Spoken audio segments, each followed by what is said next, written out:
10 फरवरी 2022 के दिन एक जाइंट कार्गो शिप जर्मनी के एडन सिटी पोर्ट से यूएस जाने के लिए निकलता है। इसमें कोई ऐसा वैसा कार्गो नहीं था। यह शिप अपने साथ लगभग 4000 लग्जरी कार्स, जिसमें लैम्बोर्गिनी, फरारी, रोल्स रॉयस जैसी कारें मौजूद थी। यह अपने ठिकाने से निकल तो गया, लेकिन इसके साथ आगे क्या होने वाला था यह कोई नहीं जानता था। अगर इस शिप के स्पेसिफिकेशन देखें तो यह पूरा शिप लगभग 200 मीटर लंबा और 32 मीटर चौड़ा था। इसे खास कार और ट्रक्स कैरियर करने के लिए डिज़ाइन किया गया था।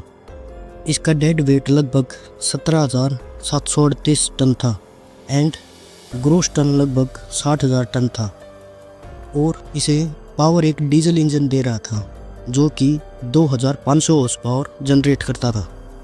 इसकी स्पीड जो कि 41 किलोमीटर पर आवर थी। इसे 2005 में जापान के शिनक्यू डॉकयार्ड में बनाया गया था, और यह मित्सुई ओएसके लाइन्स नाम की एक जापानीज कंपनी के ओनरशिप में था। यह शिप 10 फरवरी 2022 को जर्मनी के एडन से निकलता है यूएस के रोड आइलैंड स्टेट जाने के लिए, और यह अपने साथ लगभग 4000 premium and luxury cars carry कर रहा था।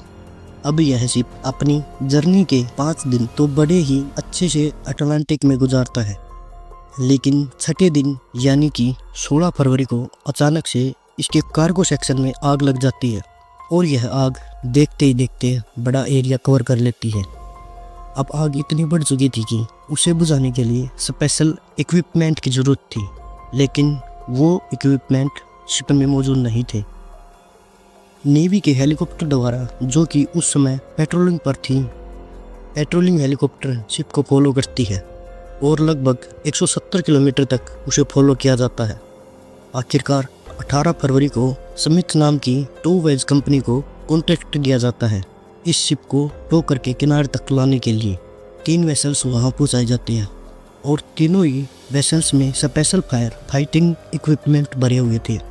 अब ये व्हीकल 23 फरवरी तक अपनी डेस्टिनेशन को हिट करते हैं, और अब तक शिप लगभग 1 हफ्ते से जल रहा था और अटलांटिक में ड्रिफ्ट करता जा रहा था। आखिरकार शिप को किसी तरह स्टेबलाइज किया जाता है और दोनों में से एक टग वेसल के साथ कनेक्ट कर दिया जाता है। शिप को वापस लाते समय 1 मार्च को ये रिपोर्ट मिलती है कि शिप एक तरफ काफ़ी टिल्ट हो गई है। मित्सुई ओएसके लाइन्स, जो कि ऑपरेट कंपनी थी, जिसे एक स्पोक्स पर्सन कन्फर्म करते हैं कि शिप 45 डिग्री के एंगल पर टिल्ट हुई है और उसके बाद समुद्र की गहराइयों में हमेशा के लिए डूब गई। उस जगह की गहराई थी लगभग 3000 मीटर यानी कि 9800 फीट। अब यहाँ पर बात यह आती है कि ये आग आखिरकार लगी कैसे, तो यह अभी तक एक मिस्ट्री है। कोई भी इसका सटीक कारण नहीं जान पाया है, लेकिन एस्टिमेट के अकॉर्डिंग कुछ कार्स जो कि लिथियम आयन बैटरी पावर थी, तो उन्हीं में से किसी कार की बैटरी के ब्लास्ट होने के कारण यह आग लगी होगी।